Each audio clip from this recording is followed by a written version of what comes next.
नमस्कार मु जगदीश आपनक पई नेकी आछि आज सकाळर केतोटी गुरुत्वपूर्ण खबर सेतिपई भिडियोटी को शेष पर्यंत देखिबाको मोर अनुरोध। चलंतु आज सकाळर खबर उपरे नजर पकाइबा। आज प्रथम खबर बहुचर्चित एसआई परीक्षा जालियाती मामला रे क्राइम ब्रांच को मिलिछि बड़ सहायता। रैकेटर मास्टरमाइंड शंकर पृष्टि हेले गिरफ। नेपाल बॉर्डर स्थित उत्तरखंड अंचल रे तांको क्राइम ब्रांच गिरफ करथिया बेले तेबे घटना परठारु से नेपाल बॉर्डर रे आत्मसमर्पण करथिबा जणा पड़िछि।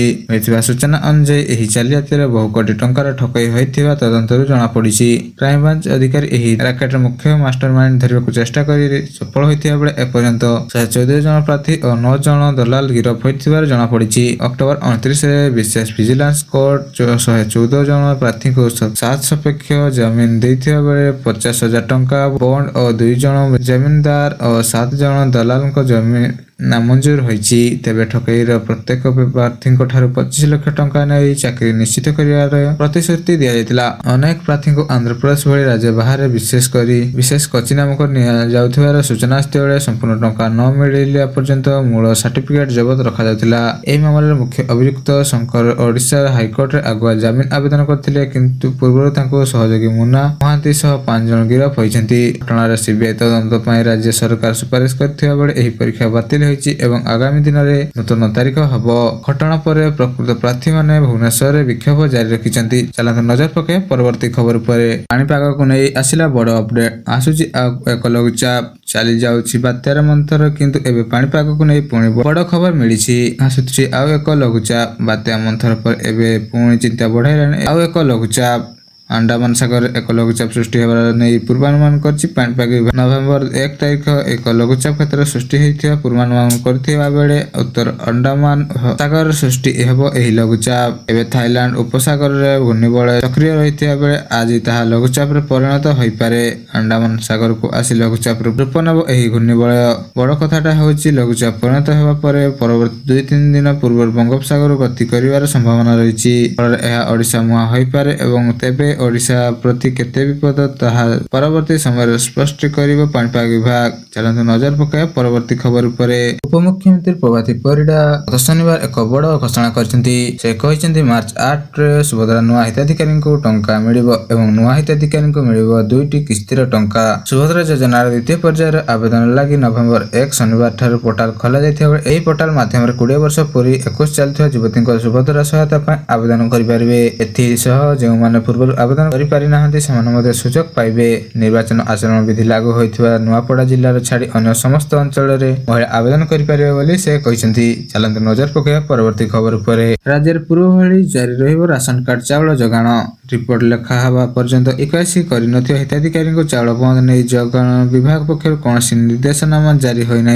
अर्थात राशन कार्ड हिताधिकारी माने पूर्व भली निज कोटार चाउल उठाई पारिबे और 81 करि नथिले 15 लाख रु अधिक हिताधिकारी नै सेहिबरे कोनोसी अपडेट आसी नाही। चलित मास 15 तारिख जगाण मंत्री कृष्णचंद्र पात्र अक्टोबर शेष सुधा 81 करि नथिबा हिताधिकारी को नवेम्बर रु चाउल मिलिबो नै बोली कहिथिले किंतु यार किछि अपडेट आसी नाही। नजर पकाया परवर्ती खबर परे। आसंता 3 तारिख रे दक्षिण ओडिशा रे 4टी जिल्ला रे सरकारी छुट्टी घोषणा करायछि। गंजाम गजपति नवरंगपुर मालकानगिरी सरकारी छुट्टी करछि। आरडीसी कंधमाल जिल्ला रे बालीगुड़ा उपखंड रे भी सरकारी छुट्टी घोषणा करायथिया बेले कार्तिक मासर शेष सोमवार पय स्थानीय छुट्टी घोषणा करजंती आरडीसी। चलନ୍ତୁ नजर पके परवर्ती खबर उपरे। सहज हब जमी पंजीकरण और किणा बिका घरे बसी ऑनलाइन रे करि परबे स्लॉट बुक एवं लोकसभा भवन रे राज्य रे 44 टी तहसील नुआ उपनिबंध कार्यक्रम उद्घाटन करछन्ती मुख्यमंत्री मोहन चरण माझी। गतकाली प्रथम पर्यायर 44 तहसील रे सब रजिस्टर कार्यालय आरंभ होईछि। बाकी थे अन्य तहसील गुडिकर मध्य आसंता डिसेंबर सुधा एही सेवा उपलब्ध हबो। या पूर्व एही रजिस्ट्रेशन मोबाइल ऐप मध्ये आरंभ करा जायथिबा प्रशासन कार्य रे संपूर्ण स्वच्छता सुनिश्चित करिवो। उन्नत मानर सेवा प्रदान करिवा एवं प्रशासन और लोकंक मध्य समन्वय वृद्धि करिवा हेउछि एही पदक्षेप मूल लक्ष्य। जनसाधारण निकट रे सेवा पहुंचाइबा द्वारा रजिस्ट्री कार्यकलाप वृद्धि पाइबो एवं जहा फल राजस्व आदाय रे मध्ये उन्नति आसीबो। एही संस्कार मूलक ପଦକ୍ଷେପ ଜରିଆରେ ଲୋକଙ୍କ ସରକାର ନିକଟରେ ପ୍ରତିବନ୍ଧତା କାର୍ଯ୍ୟରେ ପରିଣତ କରୁଥିବା ବେଳେ ଯାହାଦ୍ୱାରା ନାଗରିକମାନଙ୍କ ସରକାରୀ ବ୍ୟବସ୍ଥା ଉପରେ ଆସ୍ଥା ଅଧିକ ଦୃଢ ହେବ। ଆଉ ବାକି 56ଟି ତହସିଲରେ ଡିସେମ୍ବର ସୁଦ୍ଧା ଶୁଭାରମ୍ଭ କରିବାକୁ ସରକାର ଯୋଜନା କରିଥିବା ବେଳେ ଅନଲାଇନ ସ୍ଲଟ ବୁକ୍ କରି ତହସିଲ କାର୍ଯ୍ୟାଳୟରେ ଜମି କିଣାବିକା କରିପାରିବେ। ସର୍ବାଧିକ ମୟୂରଭଞ୍ଜରେ 12ଟି, କୋରାପୁଟରେ 7ଟି, ସମ୍ବଲପୁରରେ 5ଟି, ଢେଙ୍କାନାଳରେ 4ଟି, କନ୍ଧମାଳରେ 3ଟି ତହସିଲରେ ଉପନିବନ୍ଧକ କାର୍ଯ୍ୟାଳୟ ଖୋଲାଯାଇଛି। ଚାଲନ୍ତୁ ନଜର ପକାଇବା ପରବର୍ତ୍ତୀ ଖବର ଉପରେ। ଇକେୱାଇସି ନଥିଲେ ନଭେମ୍ବରରୁ ବନ୍ଦ ହେବ ମାଗଣା ଚାଉଳ। ଅକ୍ଟୋବର 31 ପରେ ଯେଉଁ ରେସନ କାର୍ଡ ହିତାଧିକାରୀମାନେ ଇକେୱାଇସି କରିନାହାନ୍ତି ସେମାନଙ୍କୁ ନଭେମ୍ବରରୁ ଆଉ ମାଗଣା ଚାଉଳ ମିଳିବ ନାହିଁ ବୋଲି କୁହାଯାଇଛି। କେନ୍ଦ୍ର ସରକାର ଅବଧି ବୃଦ୍ଧି ନ କରିବାରୁ ରାଜ୍ୟରେ ମଧ୍ୟ ସମୟ ବଢ଼ାଯାଇ ନାହିଁ ବୋଲି ଖାଦ୍ୟ ସୁରକ୍ଷା ଓ ଖାଉଟି କଲ୍ୟାଣ ମନ୍ତ୍ରୀ କୃଷ୍ଣଚନ୍ଦ୍ର ପାତ୍ର କହିଛନ୍ତି। ରାଜ୍ୟରେ ପ୍ରାୟ 15,57,000 ହିତାଧିକାରୀ ଇକେୱାଇସି କରିନାହାନ୍ତି ଏବଂ ଅଯୋଗ୍ୟ ହିତାଧିକାରୀଙ୍କୁ ବାଦ କରିବା ପାଇଁ ସେପ୍ଟେମ୍ବର 26ରୁ ଇକେୱାଇସି ପ୍ରକ୍ରିୟା ଆରମ୍ଭ ହୋଇଥିଲା।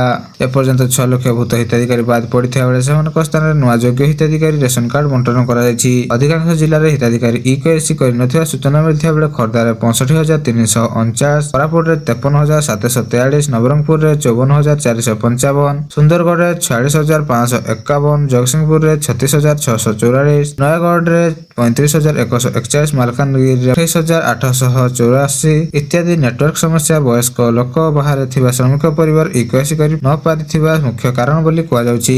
ଯଦି ଆବଶ୍ୟକ ସମୟରେ କୌଣସି ଯୋଗ୍ୟ ହିତାଧିକାରୀ ବାଦ ହୋଇଛନ୍ତି ସେମାନେ ଲିଖିତ ଭାବରେ ଅଭିଯୋଗ କଲେ ସରକାର ବିଚାର କରିବେ ବୋଲି ସୂଚନା ଆସିଛି। ଚାଲନ୍ତୁ ନଜର ପକାଇବା ପରବର୍ତ୍ତୀ ଖବର ଉପରେ। ଶ୍ରୀକୁଲମ ଭେଙ୍କଟେଶ୍ୱର ମନ୍ଦିରରେ ଦଳାଚକଟା, 9 ମୃତ ହୋଇଥିବା ରାଷ୍ଟ୍ରପତି ଓ ପ୍ରଧାନମନ୍ତ୍ରୀଙ୍କ ଶୋକ ପ୍ରକାଶ। ଗତ ଶନିବାର ଶ୍ରୀକୁଲମ ଜିଲ୍ଲାର କାଶୀବୁଗାରେ ଥିବା ଭେଙ୍କଟେଶ୍ୱର ସ୍ୱାମୀ ମନ୍ଦିରରେ ଭୟଙ୍କର ଦଳାଚକଟା ଘଟି 9 ଜଣ ଭକ୍ତଙ୍କ ମୃତ୍ୟୁ ଘଟିଛି। ଅନେକ ଆହତ ଭକ୍ତଙ୍କୁ ନିକଟସ୍ଥ ହସ୍ପିଟାଲରେ ଭର୍ତ୍ତି କରାଯାଇଥିବା ବେଳେ ମନ୍ଦିର ପ୍ରବେଶ ଦ୍ୱାର ନିକଟରେ ହଠାତ୍ ଭିଡ଼ ବଢ଼ିଯାଇଥିବାରୁ ଏହି ଘଟଣା ଘଟିଥିବାର ସୂଚନା ମିଳିଛି। ଦୁର୍ଘଟଣା ଘଟିବା ପରେ ରାଜ୍ୟରେ ଆତଙ୍କ ସୃଷ୍ଟି ହୋଇଥିବା ବେଳେ ରାଷ୍ଟ୍ରପତି ଦ୍ରୌପଦୀ ମୁର୍ମୁ ଘଟଣାକୁ ଅତ୍ୟନ୍ତ ଦୁଃଖଦ ବୋଲି କହି ମୃତକ ପରିବାରକୁ ସମବେଦନା ଜଣାଇଛନ୍ତି। ପ୍ରଧାନମନ୍ତ୍ରୀ ନରେନ୍ଦ୍ର ମୋଦି ମଧ୍ୟ ଶୋକ ପ୍ରକାଶ କରି ମୃତ ପରିବାର ପାଇଁ ପିଏମଏନଆରଏଫରୁ 2 ଲକ୍ଷ ଟଙ୍କା ଏବଂ ଆହତଙ୍କ ପାଇଁ 50,000 ଟଙ୍କା ସହାୟତା ଘୋଷଣା କରିଛନ୍ତି। ଘଟଣାର କାରଣ ଖୋଜିବା ପାଇଁ ତଦନ୍ତ ଜୋରଦାର ଚାଲିଛି।